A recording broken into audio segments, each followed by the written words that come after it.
Hello दोस्तों, कैसे हैं आप। आशा करता हूँ आप अच्छे और स्वस्थ होंगे। आज के वीडियो में हम बात करेंगे रिज़ाइन के बारे में, रेजिग्नेशन।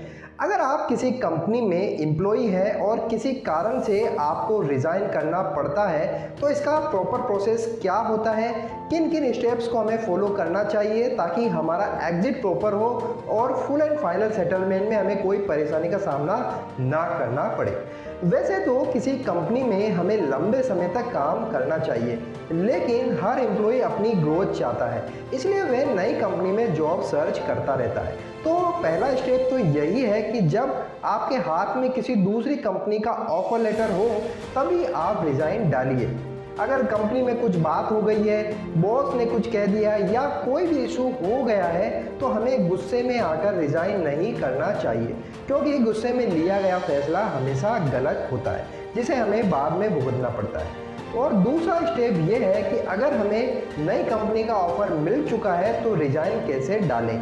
सबसे पहले तो हमें ये देखना होगा कि हमारे ज्वाइनिंग लेटर या अपॉइंटमेंट लेटर में नोटिस पीरियड के बारे में क्या क्लोज डाला हुआ है।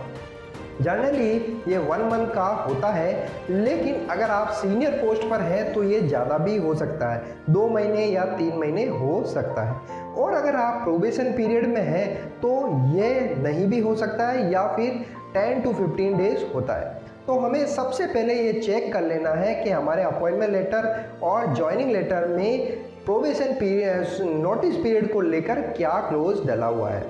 अब अगर हमने फाइनली रिज़ाइन करने का मन बना लिया है और रिज़ाइन करने का टाइम आ गया है तो हमें सबसे पहले एक अच्छे से रिज़ाइन लेटर को लिखना चाहिए, जिसमें हम रिज़ाइन का कारण लिख सकते हैं। जनरली ग्रोथ या पर्सनल रीज़न हम मेंशन कर सकते हैं। लेटर में आप कंपनी और मैनेजमेंट द्वारा दी गई अपॉर्चुनिटी के बारे में अच्छे से ज़रूर बताइए।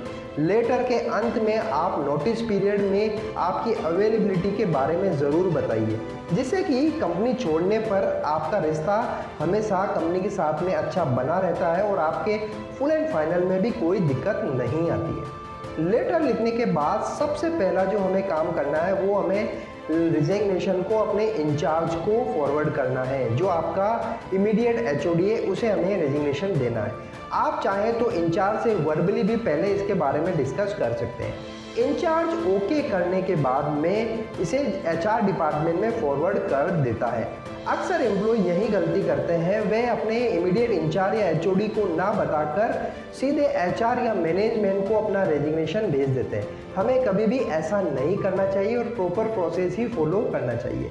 तो इसके बाद में एचआर डिपार्टमेंट आपसे बात करता है, नेगोशिएट करता है। अगर रोकना है तो वो बात करेगा या नहीं रोकना है तो जैसा भी आपके और एचआर डिपार्टमेंट के बीच में अपने इंचार्ज को भी वो इन्वॉल्व कर सकते हैं और नेगोशिएट होगा और उसके बाद में डिसीजन लिया जाएगा। और अगर फाइनली रिज़ाइन का ओके हो गया है तो इसे वह आगे प्रोसेस कर देगा।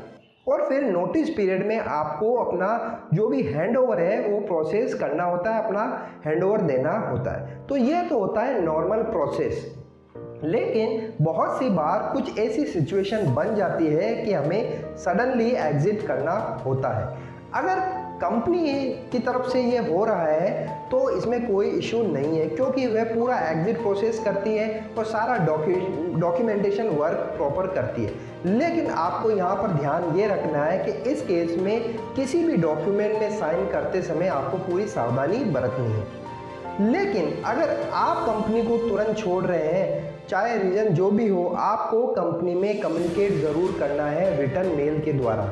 आप नहीं जा रहे कंपनी, लेकिन आपको मेल ज़रूर डालना है कंपनी के एचआर को और अपने इंचार्ज को। इससे ये होगा कि आपका फॉर्मल रिज़ाइन कंपनी के पास में आ जाएगा और फिर बाद में रुकना है या नहीं रुकना है ये अलग बात है। अगर इस सिचुएशन में आप इन्फॉर्मेशन नहीं देते हैं और बिना किसी कारण से कंपनी में जाना बंद कर देते हैं तो कंपनी आपको एब्सकॉन्ड मानकर टर्मिनेट भी कर सकती है और इस केस में आपकी सैलरी और ड्यूज भी होल्ड हो सकते हैं, जिसे लेने में बाद में आपको बहुत दिक्कत का सामना करना पड़ सकता है और कंपनी से आपका रिलेशन ख़राब होता है, वो एक अलग बात है। और जब आप किसी दूसरी कंपनी में ज्वाइन भी कर लेते हैं तो आपके रेफरेंस चेक में भी कंपनी जो है दिक्कत पैदा कर सकती है। तो इस चीज़ का आप ज़रूर से ध्यान रखिए। तो दोस्तों हमने आज जाना कि किस तरह से रिज़ाइन को प्रॉपर तरीके से प्रोसेस करना चाहिए और कंपनी के साथ में रिलेशन बनाकर ही हमें रिज़ाइन करना चाहिए। तो आई होप आपको रिज़ाइन करने का प्रोसेस समझ में आ गया होगा। फिर भी आपके कोई सवाल है तो कमेंट में ज़रूर पूछिए, मैं उनका रिप्लाई करने की पूरी कोशिश करूँगा। वीडियो अच्छा लगे तो लाइक एंड शेयर जरूर कर दें और इसी तरह की वीडियो देखने के लिए चैनल को सब्सक्राइब करके बेल आइकन को ज़रूर प्रेस कर दें। तो फिर मिलते हैं। जय हिंद।